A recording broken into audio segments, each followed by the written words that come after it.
Thank you. Yeah. Okay, that's good. All right. And I'm going to talk about the intersection of PrEP and sex in Harlem. Our qualitative sub-study included 6 focus groups and 6 individual in-depth interviews, 2 per study arm, with a total of 37 participants. We conducted the groups and interviews using semi-structured guides that explored experiences with PrEP, including how others viewed PrEP use and adherence challenges. The qualitative subsample mirrored the overall study sample in demographic characteristics. We coded our verbatim transcripts using an open-ended, iterative approach to develop themes, and today I will be showing how these themes fit together, along with sample quotes that illustrate the themes. The tables I will show also list the dosing arm that the speaker was assigned to, daily, time-driven, or event-driven, as described in previous presentations. Our participants saw PrEP as a significant improvement over existing prevention tools, using phrases like wonder drug and Superman pill.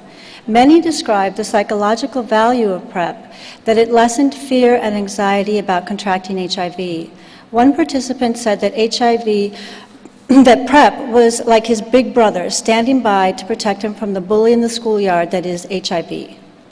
Becoming more aware of the need for prevention was a common experience. Several participants articulated the importance of a combination prevention strategy that included both PrEP and condoms. Despite the overall high value they placed on PrEP, participants used the word stigma very frequently to describe the attitudes of others. Disclosure of PrEP use invited 2 distinct types of stigma. First, stigma attached to HIV medication led to the PrEP user being perceived as HIV infected.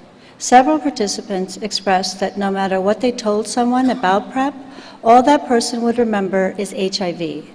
You say you are taking it to prevent HIV, they think you are taking it to treat HIV. This was very commonly expressed.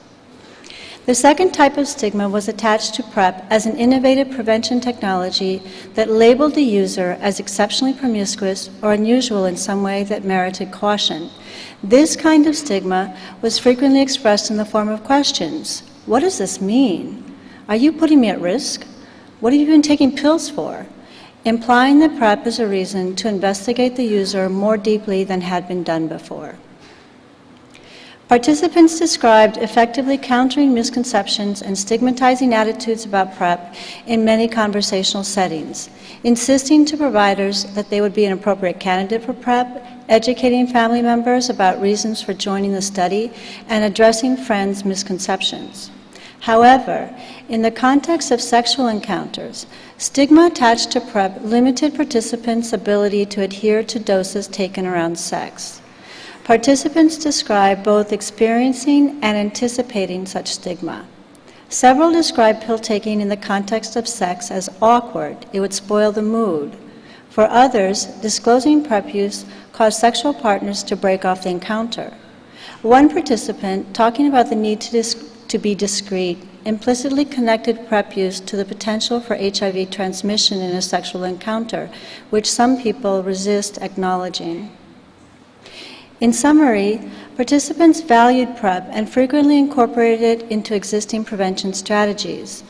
Disclosing PrEP use led to stigmatizing attributions as either HIV infected or as sexually promiscuous. While participants described successfully countering this type of stigma in conversational settings, in the context of taking sex-dependent doses, anticipated or experienced stigma created significant barriers to adherence. This research has some limitations. Our qualitative participants were a convenient sample that does not represent all our study participants or other PrEP users. Our findings are not generalizable. Also, social desirability bias may have limited participants' willingness to share some experiences and opinions, so the findings cannot be construed to represent the full range of our participants' experience. In conclusion, our sub-study highlights the importance of community-level education to build social support for taking PrEP. Interventions to address HIV-related stigma in the context of PrEP use are needed for Black MSM in the U.S.